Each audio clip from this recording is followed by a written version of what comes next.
পটুয়াখালীতে বৃদ্ধা মাকে মুরগির খোপে আশ্রয় দিয়েছেন সন্তানরা। দর্শক, একটি মর্মান্তিক ঘটনা জানাতে চাচ্ছি আপনাদের, যা শুনলে আসলে আপনার চোখ থেকে পানি বের হবে।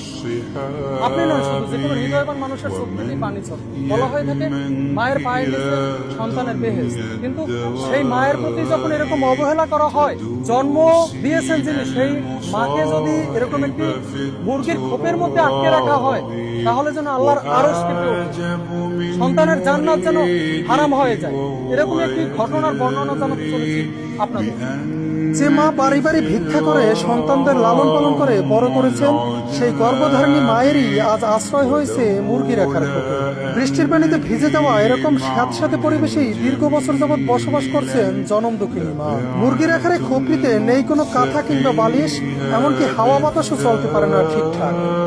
দেখা যায় এমন একটি ঘরেই কোনো মতে খুঁটোমুটো দিয়ে বসে আছেন অসহায় মা। একটু পরপর খাবারের জন্য করছেন ডাক চিৎকার, কিন্তু কে শোনে তার চিৎকার?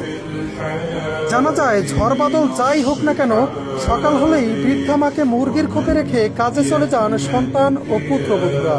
এ সময় তাদের থাকার ঘরটিও রেখে যান তালাবদ্ধ। নিরুপায় হয়ে খাবারের আশায় নরবরে শরীরখানা নিয়েই এবারে ওবারে ছুটে বেড়ান জনম দুঃখিনী মা।